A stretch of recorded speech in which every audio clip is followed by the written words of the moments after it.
All right. Well, welcome back. It is time for another chapter of Matilda. I am just about ready for bed. Myself all prepared and organized and properly attired. But of course, can't go to bed without a story. So, where are we? We are now in chapter 11. So, last time was chapter 10, and that was, that was when Mrs. Trunchbull threw a girl by her hair like she was a Olympic shot put thrower or something. Right. And so, how did that end? Oh, yes, and we also learned about the weird closet in the Trunchbull's office that's kind of scary. And then the last thing that happened was, we found out that, Oh, yeah, and the parents don't complain about the Trunchbull because she's too scary. Okay, so, moving on. Chapter 11, Bruce Bogtrotter and the Cake. How can she get away with it?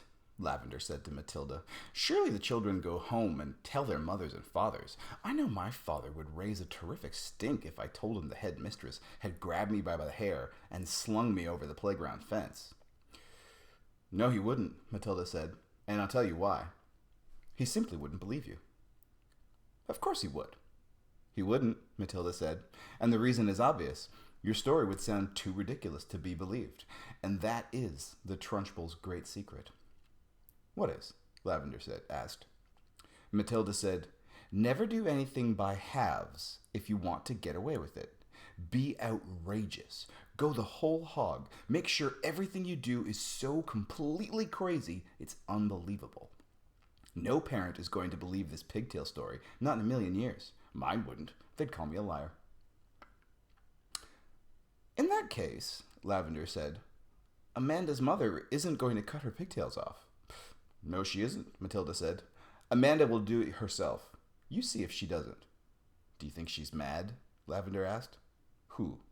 The Trunchbull. No, I don't think she's mad, Matilda said, but she's very dangerous. Being in this school is like being in a cage with a cobra. You have to be very fast on your feet. They got another example of how dangerous the headmistress could be the very next day. During lunch, an announcement was made that the whole school should go into the assembly hall and be seated as soon as the meal was over. When the 250 or so boys and girls were settled down in the assembly, the Trunchbull marched on to the platform. None of the other teachers came in with her. She was carrying a riding crop in her right hand. She stood there on center stage, in her green breeches, with legs apart and riding crop in hand, glaring at the sea of upturned faces before her. What's going to happen? Lavender whispered. I don't know, Matilda whispered back. The whole school waited for what was coming next. Bruce Bogtrotter, the Trunchbull barked suddenly. Where is Bruce Bogtrotter? A hand shot up among the seated children. Come up here, the Trunchbull shouted, and look smart about it. An 11-year-old boy, who was decidedly large and round, stood up and waddled briskly forward. He climbed up onto the platform. Stand over here, the Trunchbull ordered, pointing. The boy stood to one side. He looked nervous. He knew very well he wasn't up there to be presented with a prize. He was watching the headmistress with an exceedingly wary eye, and he kept edging further and further away from her with little shuffles of his feet, rather as a rat might edge away from the terrier that is watching it from across the room. His plump, flubby face had turned gray with fearful apprehension. His stockings hung about his ankles. This clot, boomed the headmistress, pointing the riding crop at him like a rapier. This blackhead, this foul carbuncle, this poisonous pustule that you see before you is none other than a disgusting criminal, a denizen of the underworld, a member of the mafia. Who? Me? Bruce Bogtrotter asked, looking genuinely puzzled. A thief, the Trunchbull screamed. A crook, a pirate, a brigand, a rustler. Steady on, the boy said. I mean, dash it all, headmistress. Do you deny it, you miserable little gumboil? Do you plead not guilty? I don't know what you're talking about, the boy said, more puzzled than ever. I'll tell you what I'm talking about, you suppurating little blister, the Trunchbull shouted. Yesterday morning, during break, you sneaked like a serpent into the kitchen and stole a slice of my private chocolate cake from my tea tray. That tray had just been prepared for me personally by the cook. It was my morning snack. And as for the cake, it was my own private stock. That was not boy's cake. You don't think for 1 minute I'm going to eat the filth I give to you. That cake was made from real butter and real cream. And he, that robber bandit, that safecracker, that highwayman standing over here with his socks around his ankles, stole it and ate it. I never did, said the boy exclaimed, turning from gray to white. Don't lie to me, bog trotter, barked the Trunchbull. The cook saw you. What's more, she saw you eating it. The Trunchbull paused to wipe a fleck of froth from her lips. When she spoke again, her voice was suddenly softer, quieter, more friendly, and she leaned towards the boy, smiling. You like my special chocolate cake, don't you, Bog Trotter? It's rich and delicious, isn't it, Bog Trotter? Very good, the boy mumbled. The words were out before he could stop himself. You're right, the Trunchbull said. It is very good. Therefore, I think you should congratulate the cook. When a gentleman has had a particularly good meal, Bog Trotter, he always sends his compliments to the chef. You didn't know that, did you, Bog Trotter? But those who inhabit the criminal underworld are not noted for their good manners. The boy remained silent. Cook! The Trunchbull shouted, turning her head towards the door. Come here, cook. Bog Trotter wishes to tell you how good your chocolate cake is. The cook, a tall, shriveled female who looked as though all of her body juices had been dried out of her long ago in a hot oven, walked onto the platform wearing a dirty white apron. Her entrance had clearly been arranged beforehand by the headmistress. Now then, Bog Trotter, the Trunchbull boomed, tell cook what you think of her chocolate cake. Very good, the boy mumbled. You could see he was now beginning to wonder what this was all leading up to. The only thing he knew for certain was that the law forbade the Trunchbull to hit him with the riding crop that she kept smacking against her thigh. That was some comfort, but not much, because the Trunchbull was totally unpredictable. One never knew what she was going to do next. There you are, cook, the Trunchbull cried. Bog Trotter likes your cake. He adores your cake. Do you have any more of your cake you could give him? I do indeed, the cook said. She seemed to have learnt her lines by heart. Then go and get it, and bring a knife to cut it with. The cook disappeared almost at once. Almost at once, she was back again, staggering under the weight of an enormous round chocolate cake on a china platter. The cake was fully 18 inches in diameter, and it was covered in dark brown chocolate icing. Put it on the table, the Trunchbull said. There was a small table center stage with a chair behind it. The cook placed the cake carefully on the table. Sit down, Bog Trotter, the Trunchbull said. Sit there. The boy moved cautiously to the table and sat down. He stared at the giant cake. There you are, Bog Trotter, the Trunchbull said. Once again her voice had become soft, persuasive, even gentle. It's all for you, every bit of it. As you enjoyed that slice you had yesterday so very much, I ordered the cook to bake you an extra large one, all for yourself. Well, thank you, the boy said, totally bemused. Thank the cook, not me, the Trunchbull said. Thank you, cook, the boy said. The cook stood there like a shriveled bootlace, tight-lipped, implacable, disapproving. She looked as though her mouth was full of lemon juice. Come on, then, the Trunchbull said.